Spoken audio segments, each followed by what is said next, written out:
Because you said I you was was better. my I heard you said you was better in football, damn near I was that than guy. everything. I was that guy. Well, and in football, my dad always been a coach even before I was born. So football was just like I was born into it. Even when I was a baby, like being an infant, I was at the field. I was just there all the time. My father went to the national championships. I guess I was an infant, so I'm in Disney World at the AYF national championships. As an infant, so that it just was in my blood. So when I turned 4 and I finally could like actually legally put the pads on, oh, I was in it. Like, and that was a big thing. Like everybody knew, like, oh, Scooter's playing football, so everybody used to come to my games. And I was small as ever, but I was good. Like I would hit you. I was not scared of no contact. I would go straight. I would score. I could do everything. So it was just like a big thing. And then, my parents made they waited, made they sacrifices. We What wasn't in the position was best you playing? at that time. When I first started, my first position was running back. Like when I Running. first Okay. started first, and then as I got older, the next year, that's when I went to quarterback, and I played quarterback my entire career.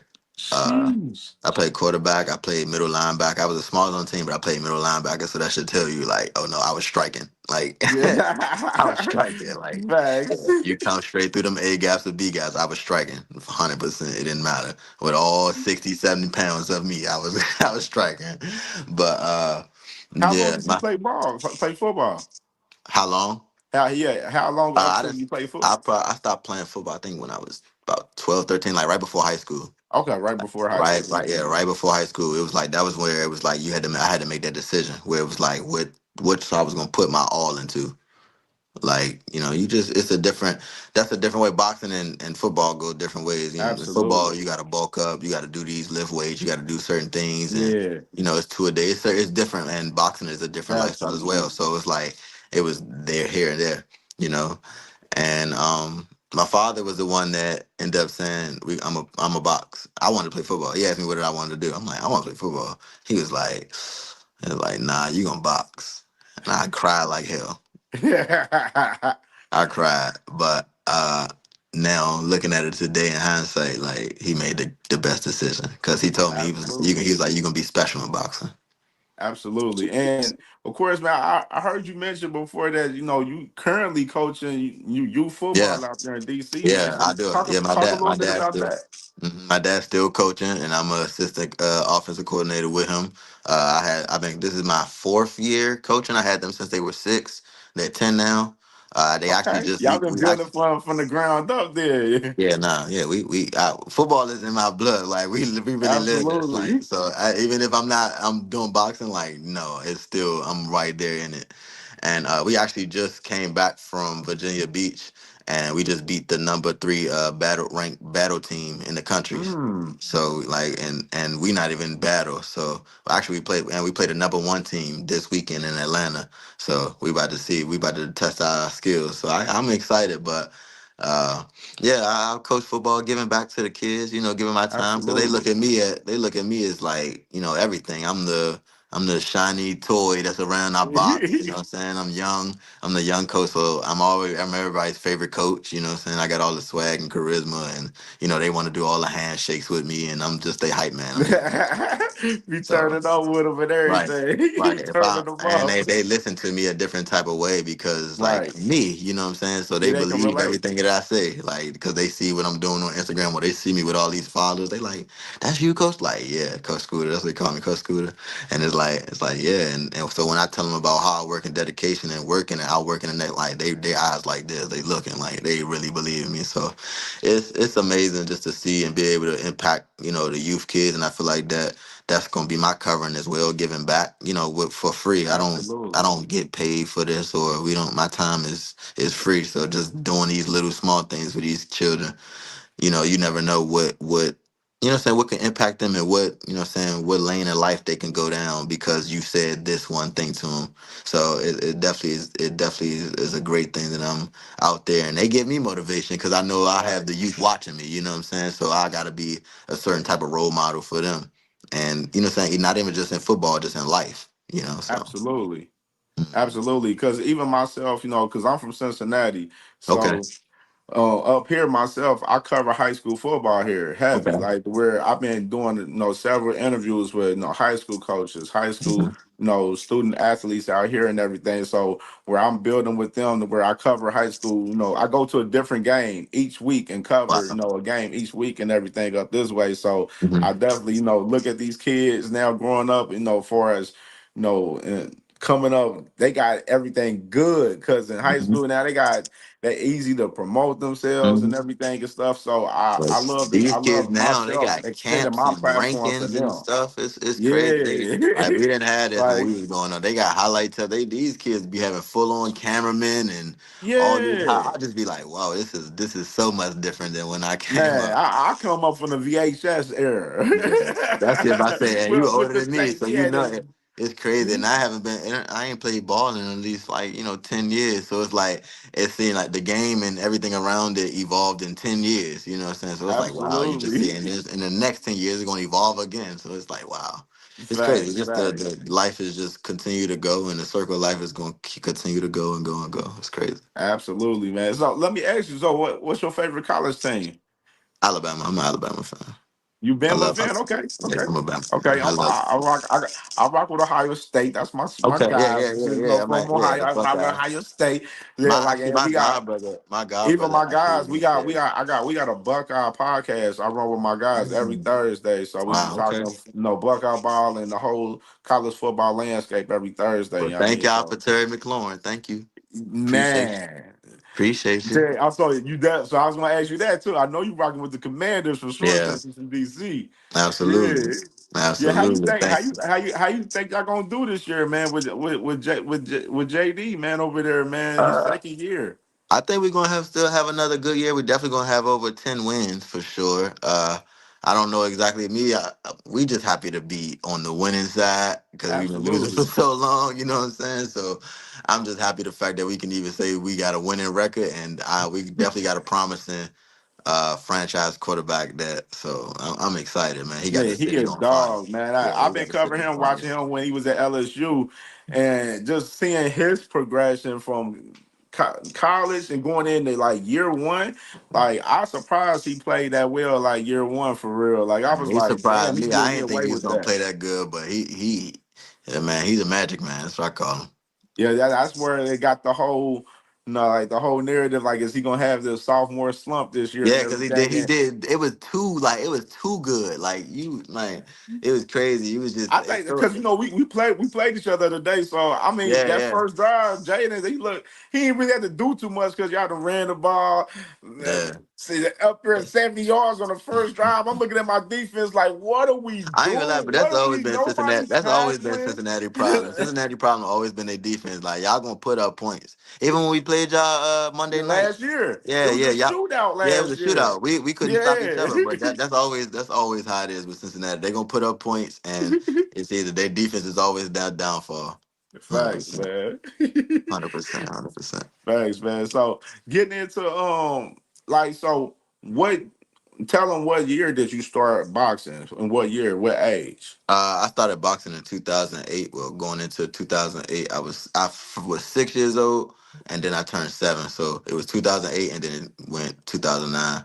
I was 6 years old, turning 7, and it actually happened where I was coming from football practice, and we were just we was in the parking lot, you know what I mean, getting some food, and I was just messing around, outside, fake shadow boxing, but I ain't wasn't really like throwing punches. I was just doing celebrations like how because the new fight night had literally just came out and my dad had stopped at Right. GameStop. And GameStop like closed at like 8:30 or like 9 o'clock. And I had just got it before it closed. So I was excited about, having the new fight night. And so Facts. I'm just, just doing stuff over there, celebrating, put my hands up like I box, just doing the stuff I seen on the game. And a guy from down here named Buddy Harrison, he's a DMV legend. He seen me and he had his old school boxing jacket on, and he came up to me and asked me did I box, and I was like no, you know what I mean, yeah, and at that gym, and that's when he went to go talk to my dad and basically was like, well, if he would ever want to box, bring him to my gym. I'm right here, down the road. You should, bring him down there. And my dad was like, okay. And my dad always has been talking about, put me in boxing and boxing for boxing training because again I was really good in football. So he was like he didn't want me to sit throughout like the off season, which I was doing. I was running track already. I was just doing stuff. I was always active. So then he was like that box. You hear everybody hear about boxing conditioning, how much they run and the discipline and things like that. So he was like, yeah, we're gonna put you in that. And it was all to make me better in football. And then I got in the ring. And then it was just like I was beating kids up. So I'm 7, but I'm not even really supposed to be sparring. And I was beating kids up that was like 10, 11, and on a regular. Like this is every day. And it Mm-hmm. was like the air to the point where they was asking my dad, like, he done this before? Like, you sure he ain't done this? My father was like, no. Like, he was just surprised. And everybody had just kept coming around was like, man, he just got something. He got it. Like, they just kept saying that. And me, Right. I ain't know. I'm just doing me. I wasn't even thinking about being a professional boxer or none of that. It was just like, hey, my dad said do this. This is what we're gonna do while we not playing football. All right, cool. And of course, nobody wants to get beat up, so I'm gonna hit you before you hit me. You know what I mean? Right. And that's what was going on, and it just continued to go. I would box until football season came up, and I would go play football. And then when football ended, I would go box again. It was like that, just back and forth. I was never sitting in the house. I was never sitting. Damn. So I was always active all my life. That's why, like, if people look at me, like, they always talk about my athleticism, and Right. it's the things I just do naturally. Is because I just been an athlete all my life. I never got to sit in. Like my dad always talk about like how I was never like chubby or fat. Like I always had a six It pack. was a pure athlete I from was always. Cause always it's since a 4 years lot. old. I know a lot of guys that I grew up with that was just pure, just athletes, just pure athletes in any sport that they play, whether it's basketball, football, or baseball, just pure Hmm. athletes. Yep, that was me. That was me. I could do anything that I put my mind to. I could do at that time. It was just all about actually putting time into it, and that was me. Thanks. So, yeah, what growing up in the Headbangers Gym, man. So, speak a little bit with that for us, with Barry Hunter and Headbangers Gym, growing up in there. I met Coach Barry. I say when I was about 9 or 10. And he seen me fight, and this is after the Amir Khan and Lamont Peterson fight. He had seen me fight in the Golden Gloves, and I think I had lost or something, but it was like he had liked the way, just my style. Some people, I guess, he Right. saw something special in me at that point too. At the same thing that people were saying, and he told my dad if I ever needed a home, like come see him. So my dad was like okay, and but for us, we were all about loyalty, so we wasn't just gonna Right. jump ship.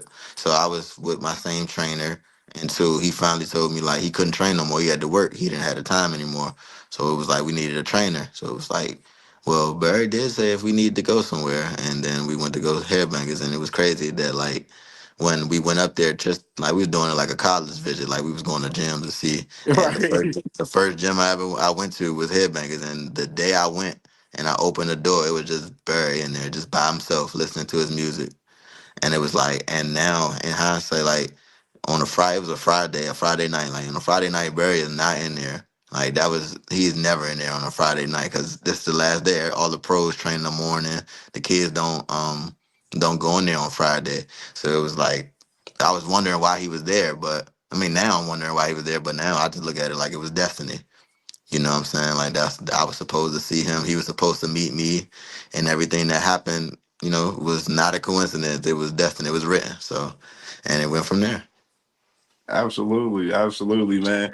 And as far as the amateur, career, man, of course, you was 158 and 17, Yes, sir. and of course, kind of break down some of the regional and national tournaments that you was in growing up, and some of Uh, and name anybody notable that you fought coming up in there as well. I was just fighting all the time. Like, and then you being in tournaments and things, like you Right. fighting. For me, I was in weight classes that like was popular. So to get a national title, you gotta fight 4 or 5 times straight, like every day. Mm. So you fight, so imagine a whole and every week I'm fighting Monday through Friday. You're gonna get up. Your numbers is gonna get up because I was winning. I wasn't losing. I wasn't It was very, very, very rare. I probably lost one time in the first round ever. I was always if I did lose, it was always in a championship. You know what I'm saying? Mm. I never lost. So that was another reason why my dad chose boxing because he was like, it's just no way that he's going into these national tournaments without boxing all year, and he just continued to keep going to these finals and winning, and just he just keeps winning. So it's like, nah, something got to be special. Like, there's no way this ain't luck no more, Facts. and. But yeah, we was in the silver gloves, the golden gloves, the junior Olympics. Then they started coming out with the U.S. national qualifiers. We went to the Ohio State Fair. We went to the Sugar Bird tournament, the title tournaments. They it was so many just tournaments, just boom, boom, boom, and even stuff that wasn't really a notable name, but it was just like a weekend tournament. You had to fight in North Carolina, the North Carolina gloves. It was 2 day tournament. Like, we were just going, boom, and the whole crew. We were just going, and we just continued to keep fighting just to get exposed, to get. I mean, not even to get exposure, but just to get experience. To, Right. what I'm saying, go over there and just fight this person, fight this person, fight this person, and I was just winning. I was just winning. I went on like a, I ain't gonna lie, yeah, I went on like a 8, 9 year run. I was not losing. I Mm. was not losing, especially at home. I was not losing. Like, I don't know what it was, and that was the thing. Back at that time, I wasn't even believing in myself like I was the best. Like, I was just going out Really? there, man. I was just going out there and fight. I was winning off pure talent. I swear, I ain't lying. I didn't get to the. I ain't started believing like I was really that till I turned like 17, 18. I swear. Mm. Before that time, I was just winning off of. I always had that mindset. Was like, I don't know. I was never ducking smoke. Like, I could never dunk smoke anyway because I was in that stack weight class. So I had to fight smoke regardless. I had no choice, and it wasn't no like, oh yeah, you can just pull out the fight. Like, what? Like, nah, we ain't about that. So it was just I had Anybody to fight. notable? Yeah, I fought younger names. I fought Xander Zayas that just won his Yeah, world because I title. seen that. I was looking. I was like, Yeah, I I seen lot of these Xander guys. I Zayas fought. on there. Yeah, a lot of these guys. See, that's the thing, and box rec doesn't. Sometimes they only show like national qualifying tournaments. Like, they Right. don't show your They don't entire. show. They didn't show everything on there Yeah, from they what I only was show a when I was doing few. my So like, I research. think my record in the national tournaments was like 17-9 or something like that, Yeah. But I fought again Xander Zayas. I fought Keon Davis. Who else did I fight? That's a notable. Like, a lot of the guys that we thought that was gonna be a name in the pros, like, Mm. or that was in the amateurs that were names, like they were guys. They didn't end up being the person I thought they would be in the pros. So like, even if it was names, people not gonna really know them now because you can be like, who? Because they're not really a pro, or they stopped boxing, or the streets got them, or. But it was a lot of people that I just I had to boogie with because it was like they were just in my weight class, and we got it in, and that's why uh I'm respected far as like, fighters. Like, fighters don't look at me like, people. I got my claim to fame before I got to that Barclays. Just been on Instagram, posting my Absolutely. videos and things like that. But nobody could ever call me an internet boxer because I was really out here in the field. Like, I really was going to these tournaments, you know what I'm saying? So it was Right. like it was funny to finally, like, see these guys. So then when guys do see me, it's like they matching a name with a face. Like, oh wait, that's the guy I see on, and things like that. Then I'm with the headbangers, and people, they got their own rep. The headbangers got their own rep. So I'm with the mob, and it's like we were just winning. We were just going down killing stuff. I ain't gonna lie. And it was the national tournaments used to be fun. Even if you did lose in the nationals, or even if I did lose, I never lost like early. Or I never, and I can honestly say I never got my ass whooped ever. And Right. I can honestly say that without even like no cocky or nothing. Like, I just always had the skills to compete, and I was on that level. Like, if I lost, it was a competitive fight. Um, if the judges saw it with 5-0, then I mean it was probably then 2 rounds to one or something like that. But it was never Right. like nobody has ever just dominated Scooter in a fight. Like, never. Never. And that's because I just was, I don't know, in the moments where it was like I always knew that I was the best far as them one fights. Like, if I had to just fight one night and be special, I was gonna find a way. I remember we were young. This was my first time I fought somebody like with a name. I fought Vito Malinicki. uh Mm. he came down to DC, and that's my guys. Him and his father, shout out to them. They always cool, but they didn't know who I was. So they was like, they looking at me like, man, y'all better give me somebody like that's really a name or really somebody. And they was like, Right. okay. And I came out there and I did my thing and I won. And it was like, after that, they always just respected me, and every time they see me, they was like, nah, he official. And then It was just stuff like that. Like it would be people like that where I just fought, and they didn't know me at first, and then they seen me, and then they was like, "Oh nah, he real," and it just kept. I continued just to rack up names and get experience, whether win or loss. People who respected me. I was never just no pushover. I knew if you seen my name, it was like, "Oh yeah, nah, that's a tough out." Like I was the one. I was the person where I might not. For some reason, I don't know what it was. For some reason, they would never rank me like high. I don't know why. They would never rank me high. What? I don't know why. I would get like rankings that were like 7, 6 or something like that, right? And then I would go into the tournaments and the higher seeds gotta fight the lower seeds. The number one Right. person would be mad as hell because So you they gotta pulled fight me. the middle of the pack and then the best. And I would come out straight blazing the first time, get the number one guy out of there. And everybody be looking at me like, who is this? And it was like, I'm here. That's what it was. And my only problem was finishing the mission, like, far as Right. fighting 5 times.